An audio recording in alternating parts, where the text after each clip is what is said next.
Just a little disclaimer before we get into things today. This episode of Lane's Locker Rooms comes with some adult themes and some explicit language. Now back over to Harrison. Hope you enjoy.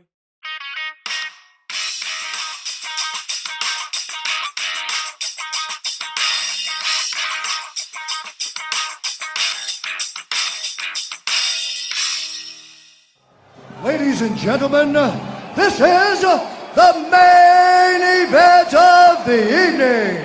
And now, it's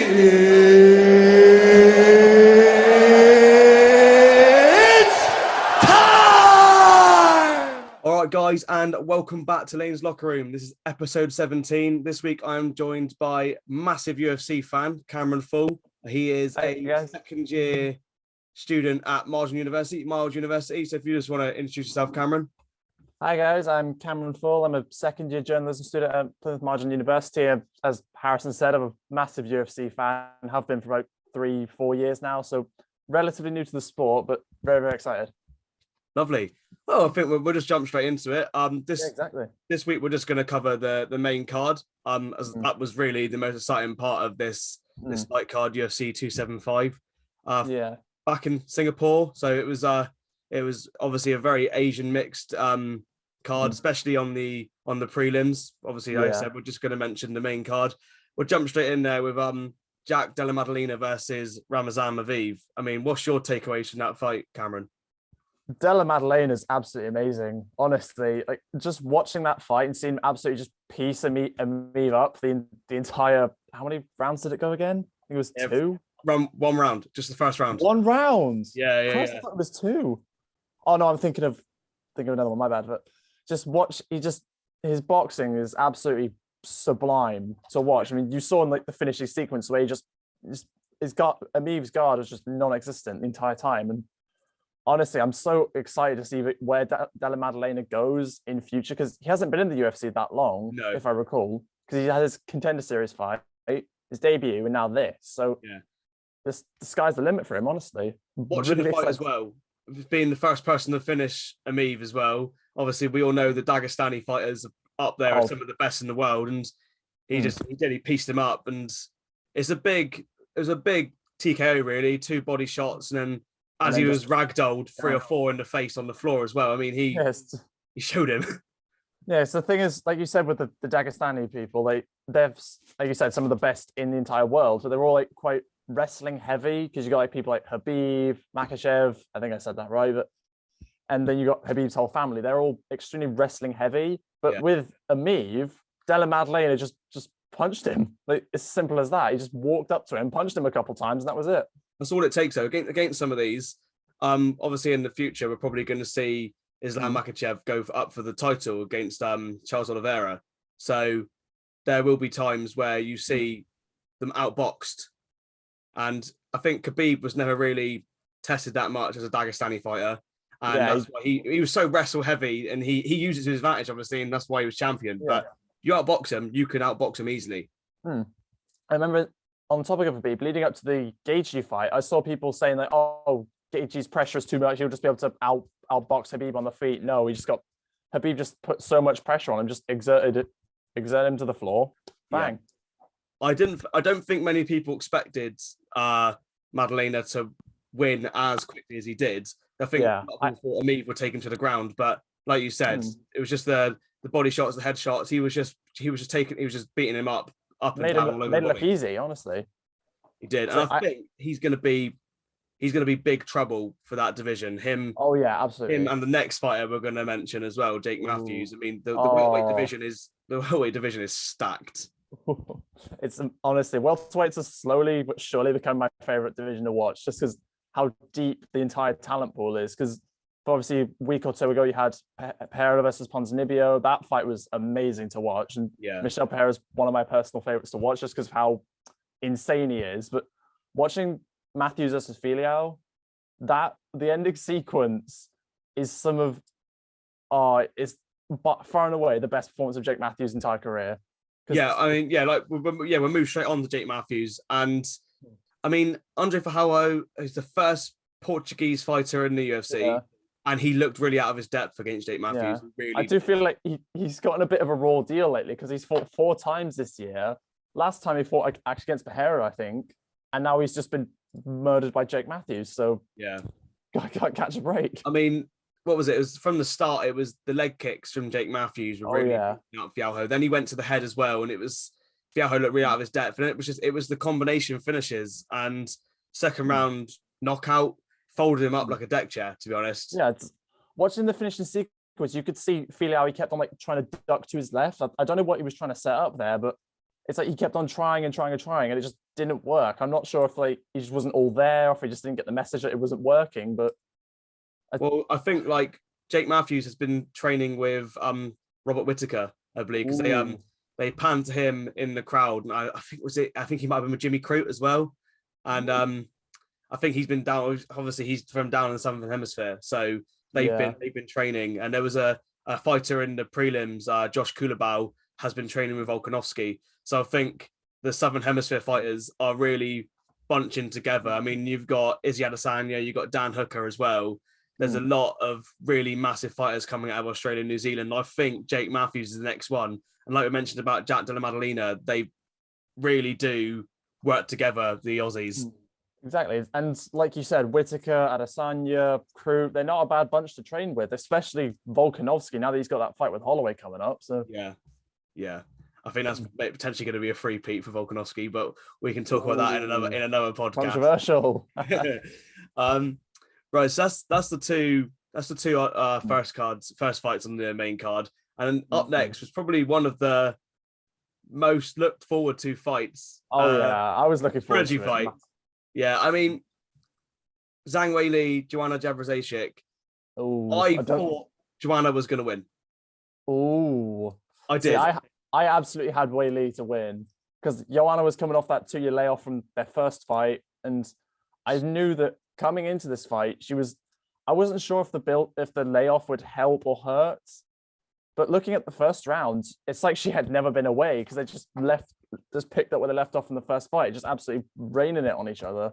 Yeah. And I think that's what made their first fight so engaging, because it wasn't really a fight we'd seen before in women's MMA before, because you just had these two athletes in the prime of their lives just swinging at each other without a care for the world. Yeah. And the thing for me is obviously Joanna got really hurt in that first fight. Obviously, she became completely disfigured. Like she had the massive hematoma on the side of her head. Oh god! Like every single time I see pictures of that, I just cringe.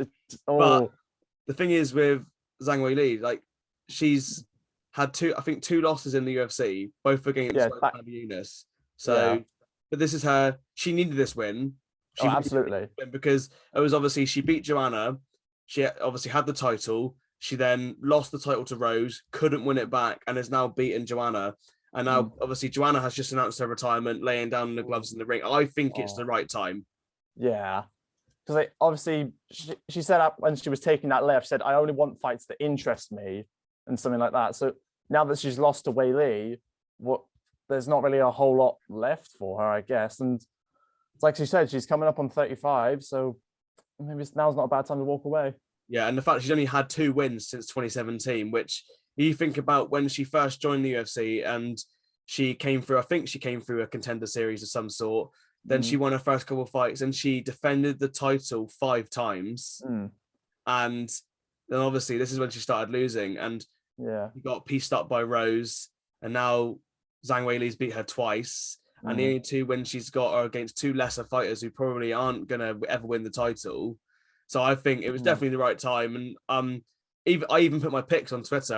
I put Joanna to win. I really thought she was going to do it. I thought her speed, she's quicker than Zhang. That she definitely is. But it's the power that Zhang Weili has in her fist is unbelievable. Yeah, exactly. Because Joanna's absolutely one of the most, like you said, she's fast, she's explosive, she's honestly terrifying to fight. You just see like how methodical she was. She would every single time she fought, she would outstrike, and just outplay you no matter where you went. But like you said, in recent years, she kind of lost that edge a bit. She obviously lost again that fight to Weili, took that time off, and I don't know. It's just the first round of that fight. Like I said, it was like she never left. It was explosive, it was fast, it was powerful, it was everything we knew she was. But then boom, spinning back fist, walk off, she's retired. Now what do we do?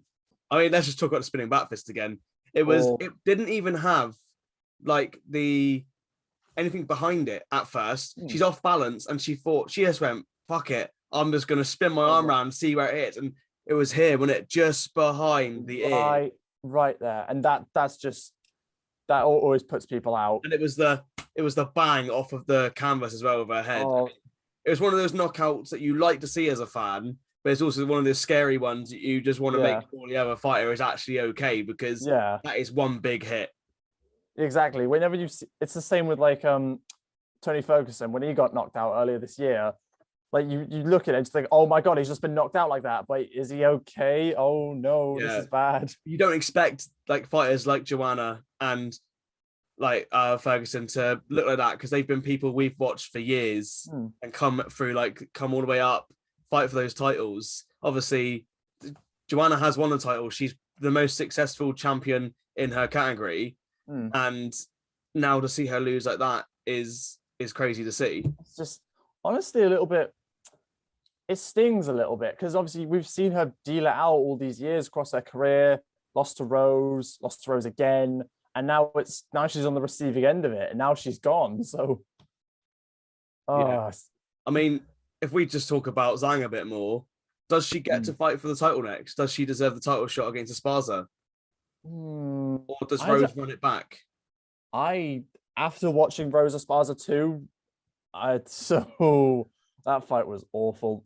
But no, I think I don't really know what's next for Weili, because I think the person, okay, this might be controversial. I think Marina Rodriguez deserves the title shot next. Yeah. I think she does, because who else realistically is there apart from Rose? I mean, she's lost to Esparza twice now, so yeah. And that was such a disappointing fight, that Rose Esparza. Oh, it was probably one of the boring title fights I've ever seen. 67 significant strikes across a 5-round fight. But I think that the thing is with Zhang, I genuinely think she'd beat both of them. Oh yeah, absolutely. But she's obviously lost to Rose, but I think she would beat the Rose that's fighting now. Oh yeah. The Rose now is different to the Rose from 2 years ago. Literally, because the head kick KO that won Rose the title, that was really, really good. She debatably lost the rematch as well, actually. Was it split decision in the end? I honestly can't remember. I think it might have been split decision. I saw so many people kicking around saying that, oh, Weili should have won, Rose lost, this, that, and the other. So yeah. I mean, if we're going to talk about women's fights that are controversial, I think it leads directly into Shevchenko Santos. Oh, Lord. I think, to be honest, Santos won that for me. Oh, see, I think Valentina took it, you know. I mean, you're probably going to come with the same argument that obviously the Valentina side are going for is obviously her output. She did more damage, but I just think that Santos was in control of the fight a lot more than Shevchenko was. But I think the main thing was, even when Shevchenko was on her back, she was landing elbows, she was landing fists, like she was beating Santos up from her back. Yeah, it's a thing. Like for the first 3 rounds, Santos was absolutely piecing her up. You could the first round easily Santos won. Like I haven't seen a single person argue that Valentina won the first. It's the second 2 easily Valentina. But one thing I did know is there was I don't remember what round it was in. There was a clash of heads, and now I think that's what shifted the tide of the fight a bit. And now obviously Santos had to go in for surgery now. So I hate when that happens. That's why I think the fight has to be run back. I think she has to have another go, because if that head clash hadn't happened, which I think happened in the 2nd or 3rd round. I think it was the end of the 3rd, because that's when the tide really shifted, and you could see Valentina was just pouring it on her with a lot less resistance. Not like she was phoning it in, but you could tell she wasn't all there. Oh, definitely. But I think genuinely, if that hadn't happened, Santos probably would have gone on to win that fight by ground control and top position. As I think that was it. That probably is the only way of beating Valentina, because she's one of the hardest hitters out there when it comes to women's MMA. Oh, yeah, you've seen it like the Murphy fight, the Andrade fight, when she head kicked KO Jessica Ai, all that stuff. So you could tell she's so versatile. She's like a Swiss Army knife of just strikes. No matter what position she's in, top, bottom, on your back, she could just beat your head in. It's easily. Yeah, I mean, literally on my notes next to me here, I've literally got ground control by Santos, and then Shevchenko with the power, and that was the whole fight. And that's all it was. When they were on the ground, Santos was on top of her, but wasn't doing as much damage. Shevchenko was still fighting, and then on the feet, Shevchenko, obviously, she has her style. She's very robotic. Yeah. The way she moves forward like Terminator. She's very like feet planted. But if she does land that right hand, it's good night. Yes, easily. It's just you're done. Like we've seen it just put out so many people. Like you saw, like again in the Murphy fight when the finishing sequence, she landed that head kick and just poured it on her, which is still one of the funniest sequences I've ever seen, because it's just you don't expect them to just be able to just throw that many strikes that quickly with no resistance. Yeah, and the thing is now, she's beat Lauren Murphy, she's beat Jessica Eye, she's beat Andrade, she's just beat Santos. There's no one else left. Sorry? She beat Chukagian as well. There we go. So it's like Santos is probably the one that deserves a shot again more than anyone else. Yeah. Does Nunes come back again? Nunes has got a rematch coming up with Pena, though. That's the thing. I know, but I still genuinely, because obviously that's the Ultimate Fighter right now, isn't it? Is those two? Yeah. I genuinely think that Nunes will probably go on and beat Pena the second time round. Oh yeah. And I think then she'll come back, she'll beat Shevchenko, and then retire. Because I think she'll beat Shevchenko again. I think it's the size that Nunes has over Valentina. Oh yeah, because when they were at bantamweight, Valentina was just on the second fight was so unbelievably close. And I just think it's like Valentina's size that let her down, which is why she then dropped a flyweight and just decided to just murder the entire division. So I don't know, like if she goes back to bantamweight to fight Nunes, depending on whether or not she loses to Pena, it's because if Pena somehow beats Nunes again, Valentina will just walk right through her, I think. Oh, definitely. Easily, because she's already beaten Pena once actually at bantamweight. So that's it. It is what it is. I think the women's fighting, I don't think some people realize how exciting it actually is. Exactly. If you weigh up all of the prospects they have coming up as well, there are a lot of people that anyone can beat anyone in those divisions, as we've seen, like when we mentioned Rose, Weili Zhang, and Joanna. They've all beaten it. Everyone's all beating each other. Like everyone wins against another person, and that's why it's always exciting when the women do fight. Like there's no way to just outright pick, because I remember so many people when Nunes actually lost, so many people just thinking, oh my god, I can't believe this has happened. And I was just thinking to myself, well, it was going to happen eventually. Yeah, she couldn't say I don't think she could ever stay undefeated, because sometimes she was very lazy with the way she would fight. She'd drop a guard. She'd think she'd already won before she got in the octagon. Yeah, it's like Anderson Silva towards the end of his title reign. Like he was just constantly playing games, fooling around, dropping his guard, pretending to be hurt. Obviously, Nunes was never that bad, but yeah, it kind of had the same air to it. So I don't know. She would just constantly just walk through everybody. So I was just thinking to myself, okay, this is going to bite her eventually, and now it has. But it's weird with the Pena fight. It's almost like I don't want to say she gave up, but it's like she phoned it in. Like when she obviously tapped out. Yeah, it's like the choke it almost looks so limp. It's like the choke from Glover against Blachowicz. Oh yeah. Oh, we'll save that for later. But yeah, it's just I don't know. It's weird. But obviously, circling back to Valentina, I think this version of Nunes, well, say version, she's only lost once, but I think if she fights like that, beats Pena, and she fights Valentina again, she'd lose. She'd get walked through, in my opinion. Yeah, because if Valentina will outbox anyone. There's one fight I would like to see though, is if it was just boxing, would be Valentina against Holly Holm. Oh, really like to see that. Pure boxing, Holly Holm would just murder her, I reckon. Yeah, she'd piece up her face like no tomorrow. She'd be asleep. I only mentioned Holly Holm because I saw a photo on Twitter just before we started, her being inaugurated into the Hall of Fame for boxing, I believe. I saw that. And she looks absolutely massive. Her arms are looking huge. She's looking jacked. She's coming up on 40 now, isn't she? Yeah. I still remember, I don't know whether you were watching back in the day when she fought Ronda Rousey and she beat her. I wasn't an avid fan back then, but I've since gone back to watch that fight. And That's one of my favorites.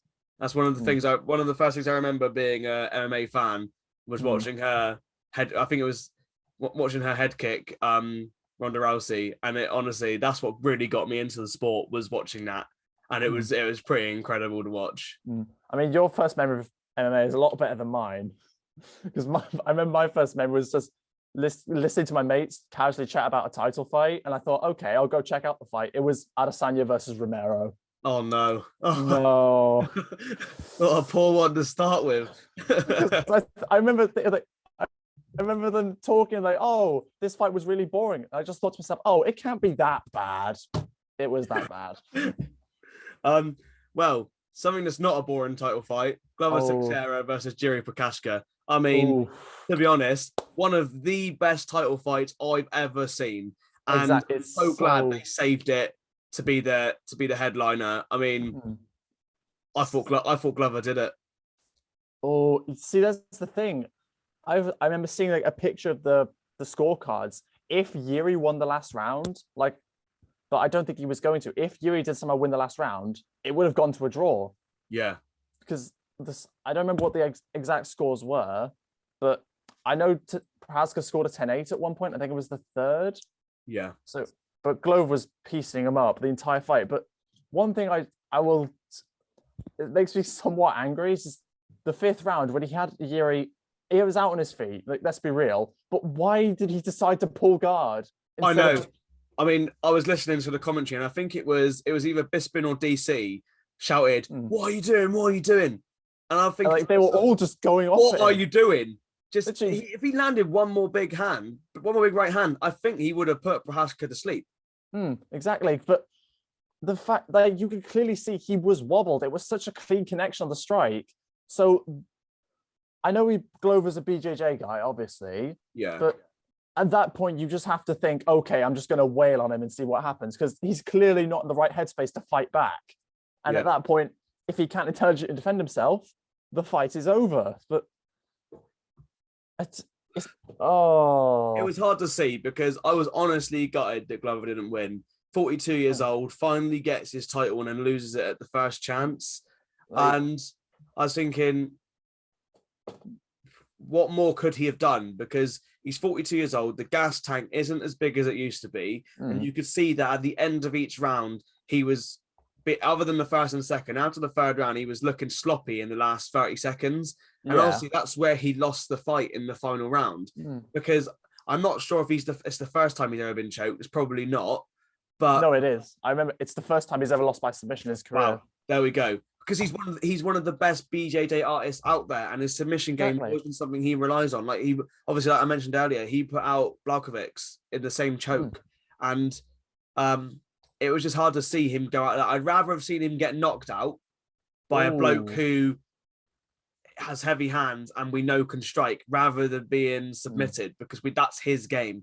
Yeah, it's just like he said in the post fight, like he doesn't feel 42, so he's going to keep going, but. Watching his performance against Prochazka's an absolute killer. Yeah. So watching him hold his own and almost win, because if he won that round, the fifth round, he was going to win that fight. I'm convinced. Well, there's no one else in that division right now I could see beating Glover, because he's beat Blachowicz, and Blachowicz is better than everyone else ranked below him.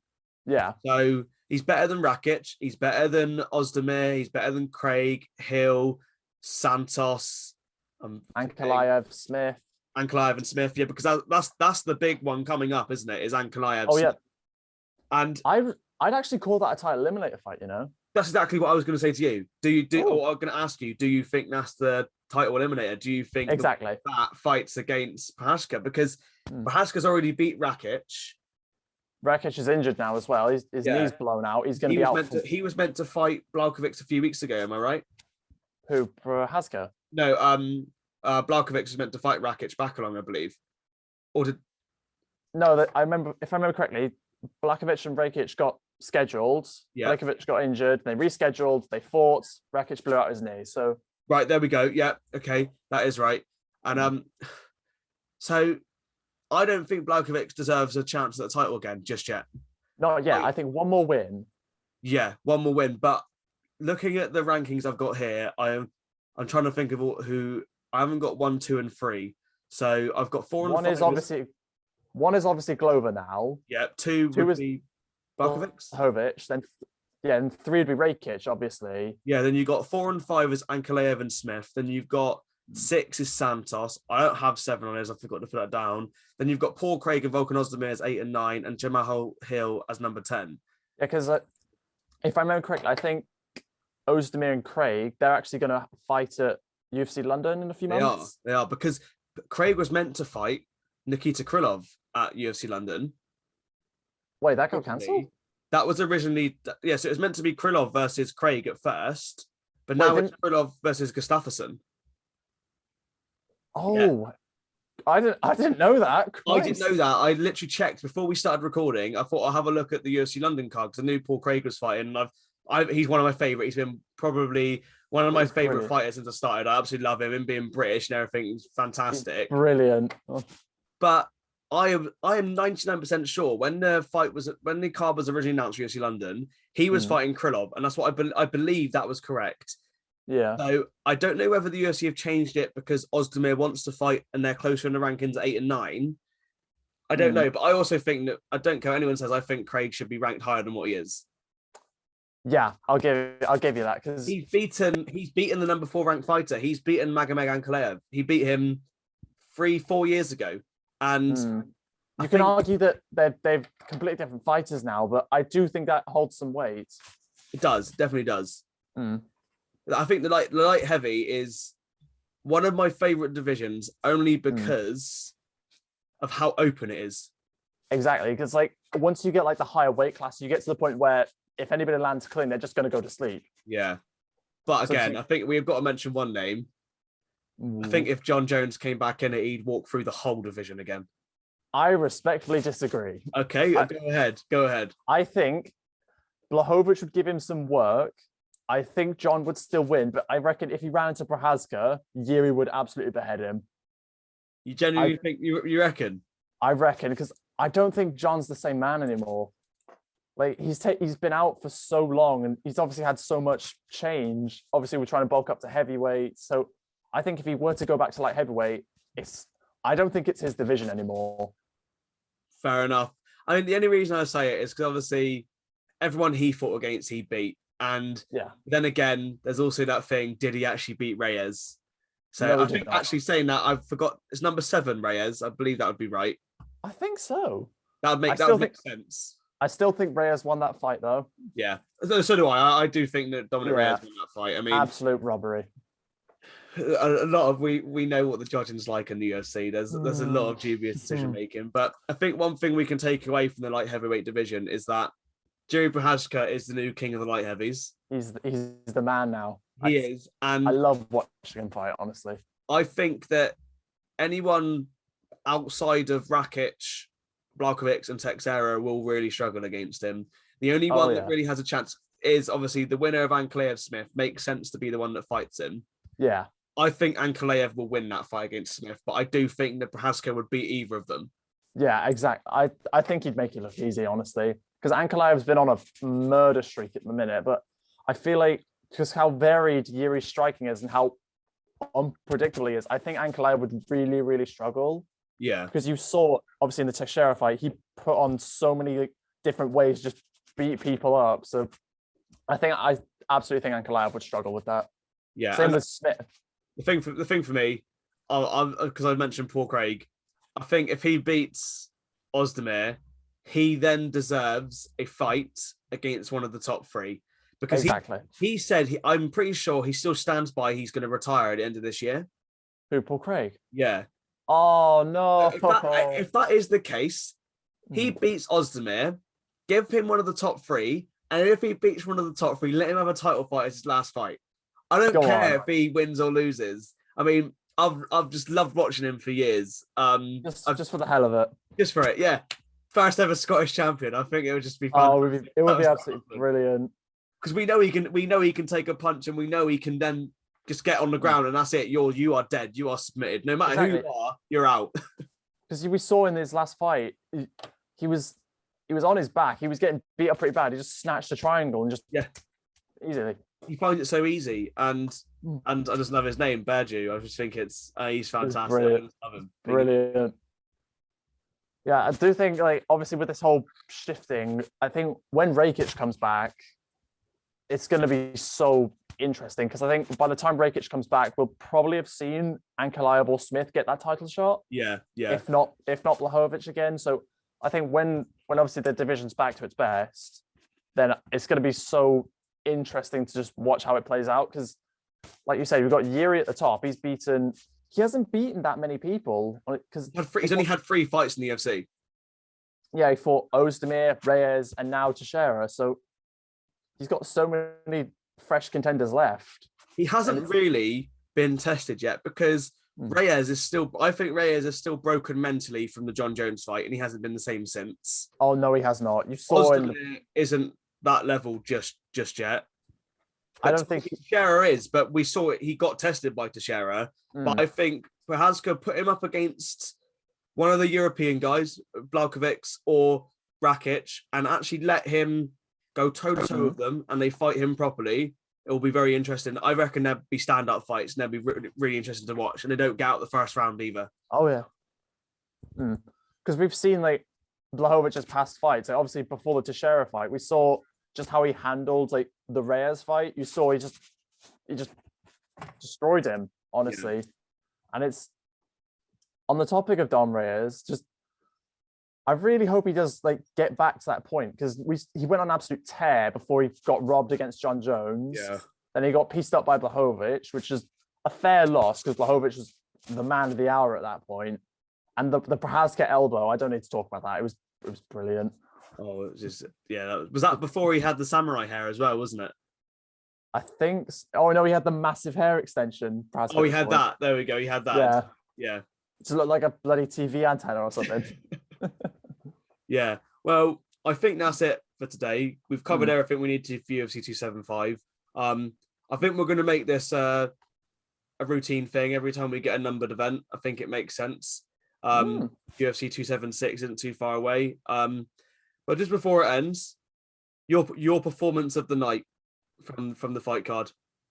Performance of the night. Oh, I'm gonna cheat. I'm gonna say Prochazka. Fair enough. I'm gonna go for Jake Matthews. That's a shout, actually. I thought he performed very well. And then what's your fight of the night?